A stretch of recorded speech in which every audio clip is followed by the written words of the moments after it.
website at stoutsauto.com.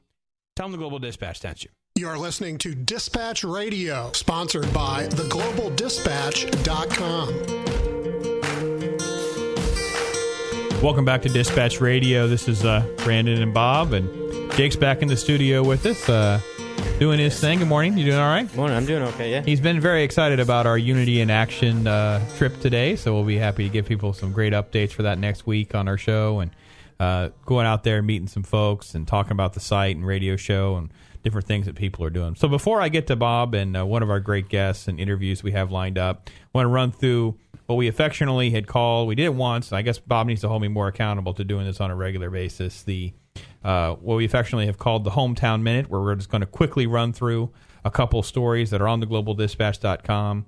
If you go to the top of the site, you'll see a section called Hometown News. It kind of sorts you out to a page just divided out by some of the popular states.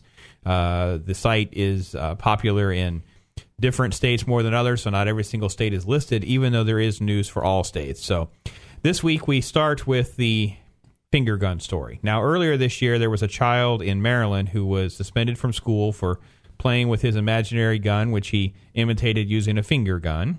We discussed that, and now we have that same incident now coming and arriving in our own backyard in Florida. Osceola County had a child, 8 years old, has been suspended for playing with his finger gun. Now, staying in Florida, we had a child who had gotten sick on the school bus on the ride, and the bus driver pulls the bus over and kicks the little girl out. Yes, the little girl was left on the side of the road. Now, fortunately, a neighbor was there, happened to see the incident, and took her home, and she's perfectly safe. However, I'm happy to say that that school bus driver is no longer driving a bus.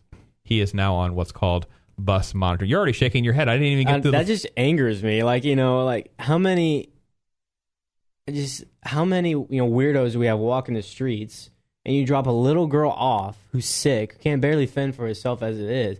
I mean, that's just beyond me. That's just angering to me. That's not even like... It makes absolutely no common sense whatsoever. No, it's like, how stupid are you to do that? Like, the only saving grace was at least they responded quickly by taking the guy out of the school bus situations. However, if this was a private company at all, if you had made this kind of mistake, you would lose your job. Oh, yeah, definitely. Yeah. All right, well, let's go to Ohio real quick. We'll wrap up our Hometown Minute with a man in Ohio was arrested for urinating in public.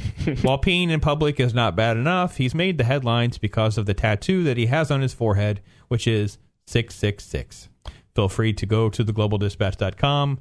Feel free to surf around, type in Ohio, type in tattoo, or just navigate through and find the news on your own. With that, I will pass the baton over to Bob as we begin